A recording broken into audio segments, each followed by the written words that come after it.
Hey Detoxers, it's your favorite mental health nurse practitioner Caroline Baker here with today's mental health tip.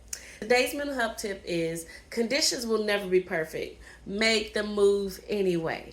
I don't know who needs to hear this, but when it comes to making progress, you have to get started. Trying to find the perfect time, the perfect circumstance, or the perfect just way of life in order to get started on a goal or a dream really just creates opportunity for you to procrastinate. There's benefit in just jumping in and going at it because you learn resiliency, you learn the ability to fluctuate no matter where you are and what life throws at you. You still are actively pursuing that goal or dream. So keep this in mind. You got this. Remember, you can do it. So get to it and get it done, and I will see y'all on the next video.